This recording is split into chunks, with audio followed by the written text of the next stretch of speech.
So sometimes people ask me why I became a professor, or why I study the things that I do, or more recently, why I have joined the rebel faction of scholars who insist on true open inquiry and discussion, civil discourse on campus in this dramatic age of conformity in which we live.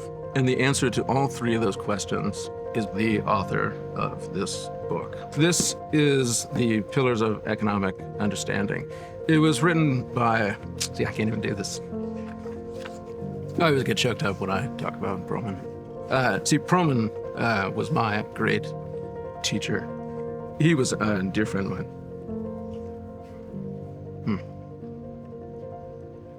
Sometimes students ask me why you should go to university, and I often say two things. One of the great purposes isn't just reading books that you could read on the outside. It's that you're going to meet people whom you would never meet otherwise. People who are utterly different from anyone you ever expected to meet or would ever meet if you weren't on a campus. And the other one is to realize that you're not the smartest person in the room. Oh, that's a great question. That's a great question. Okay, so why Hamlet now at this point in your life when you're 17, 18, 19? Well, one reason is simply because, like Homer's Iliad, it's something that every educated person is expected to know. More profoundly, however, it is a cautionary tale.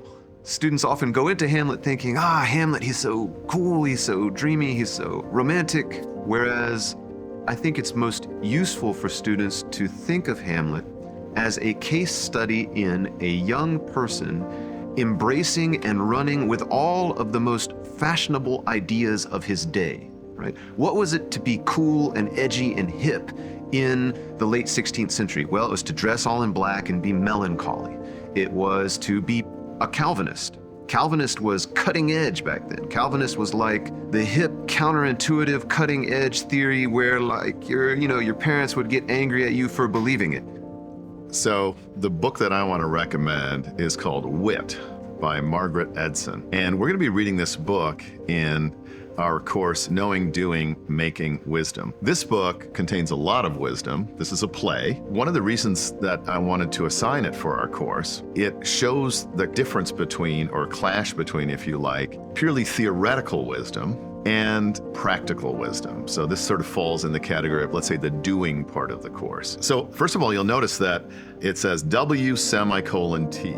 So what's it about? The premise of the play is that this world-class, hard-driving, super intelligent, and by the way, very witty in the sense of funny, John Donne scholar is diagnosed with stage 4 ovarian cancer. This English professor is a scholar of the poet John Donne, who was a 17th century English poet and is usually classed with the kind of so-called metaphysical school of poetry. John Donne had what you might call salvation anxiety. What's going to happen to me after I die? Will I be saved? Will I be damned? So he wrote a lot about death. So she goes to the hospital. And her entire approach initially is, well, I know all about life and death.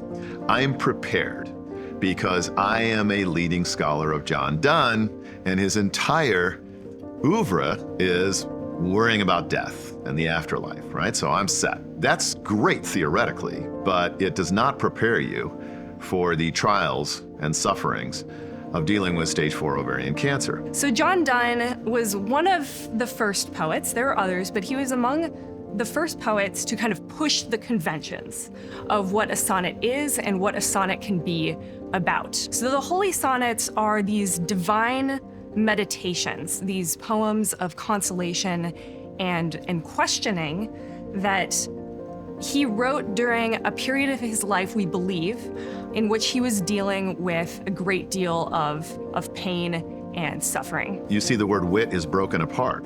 The semicolon just breaks it. And that's really what happens in this play, is that her defensive humor and her intelligence break on the hard rock of reality, her impending death. Now, what's interesting in this play is that she meets doctors who are just like her in the following sense. John Donne is famous for his kind of paradoxical writing, and his poems are kind of mystery that you have to sort of, it's a puzzle you've got to figure out. And the cancer doctors she meets love cancer because of the complexity of cancer and the paradoxes and the difficulties, right? But what she finds when she goes there is that they treat her like an object, right? They're interested in her, not primarily to cure her, they're interested in testing their new medication, right? Their new super powerful chemotherapeutic approach. And she's tough, and so she undergoes it. But what she discovers, her understanding of life and death through the scholarly study of John Donne has limitations, just like these doctors' understanding of treating patients. So I think one of the interesting questions that I'm looking forward to exploring with you and seeing how the play unfolds is, does being an expert about a poem about death make one an expert in facing death itself? Does this character learn anything new by facing the reality of death and not just reading about it?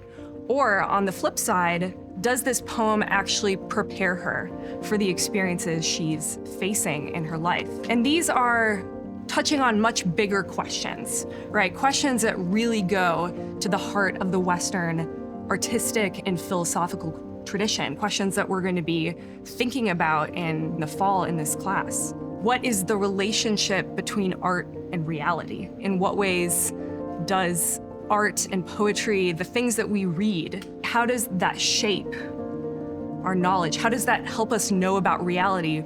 Or does it actually prevent us from knowing about reality? This is actually the only book that I'm requiring for the first term, even though it's only going to be like a week and a half of the course. We're teaching a course called Quantitative Reasoning, and one of the early textbooks that the students will be exposed to is by Edward Tufte. It's called The Visual Display of Quantitative Information. This is a classic that does a fantastic job of bringing beauty and excellence and data all into the same conversation. Edward Tufte makes the point that graphical displays, when they're excellent, enable the digestion of an enormous amount of information in pretty small packages. An excellent graphical display does the following thing. It gives the greatest number of ideas in the shortest amount of time with the least amount of ink in the smallest space. It takes a ton of work to build graphics that do that well. The Confessions of St. Augustine, which I have here, is often regarded as the first autobiography in the Western canon. Although there had been biographical reflections written before, for instance in the writings of Ovid and the life of St. Anthony, Augustine is the first writer who commits, in the form of what we might regard as a novel,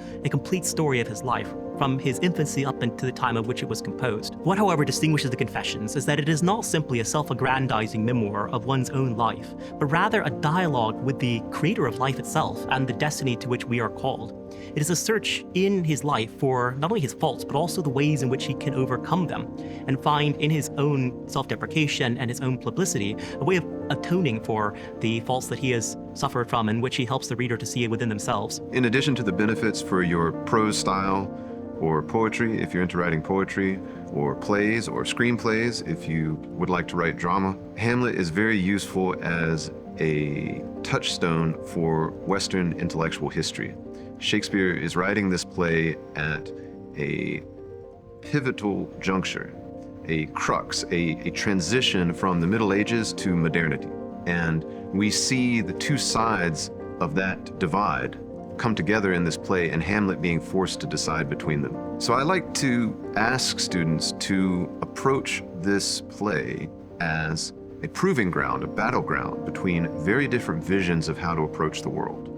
I think it's useful for students to read Hamlet and think, who would Hamlet be now, and how can I avoid being Hamlet now? How can I avoid similar kinds of mistakes, understanding that the world is slightly different now? All of the students at UATX, even ones who are not studying economics, politics, and history in my center, take this one class in Intellectual Foundations. It's called the Intellectual Foundations of Economics. And it isn't meant to teach them economics so much as it's meant to teach them the history of ideas, how one idea leads into another, And we all are the products of this play, this conversation that we enter into. It shows that a way of studying or looking at the world grew out of these early questions in moral philosophy. And the reason we're using this book is not just that I love it and think it's brilliant and deeply admire the author. The argument of this book is that in order to understand why you think the way that you think, you have to know that there are what Perlman calls intellectual legacies or patristic traditions, meaning coming from a source of authority. And there have been these intellectual battles that preceded you. Ordinary people who think they are practical actors and think they have nothing to do with intellect or campuses and universities. They think they just think for themselves, but that's not true.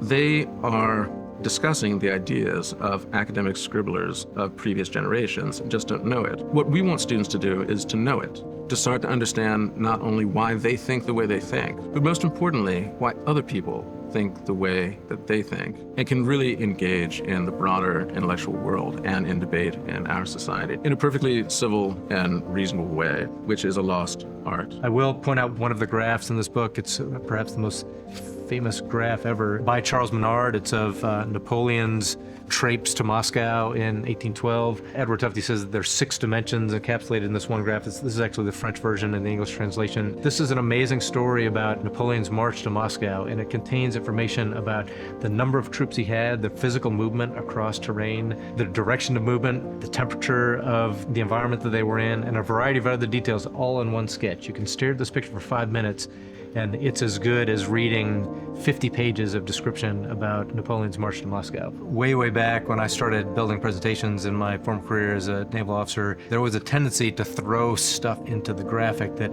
was just eye candy. Many people, when they think of statistics, they think of the famous quote, there are 3 types of lies: lies, damn lies, and statistics. And one of the reasons for people feeling this way is that there are a lot of graphics out there that just flat out lie. They aren't necessarily intentional lies, but they convey misinformation by the way the graphic is put together. There's an old 80s graphic about fuel economy standards, and it's a highway that has markings that show what the fuel economy standards are, and there's no correspondence between the data that are being conveyed and the size of objects in the picture. It ends up giving the wrong information. The author says, the right way to convey the information that's in that line graphic is something like this graphic on this side, which is really just a graph of the increase in fuel economy standards over time, and it's sort of flat and then goes up and then flattens out.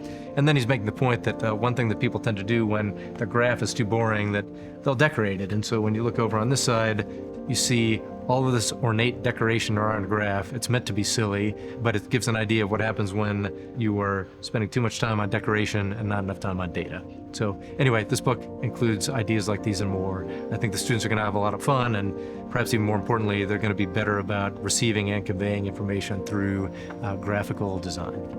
I first read the Confessions when I was a student at the University of Texas and found it to be a riveting account of someone who, just like me, suffered with the caprices and faults of a young man who often found themselves in wayward positions, uncertain of their life and purpose.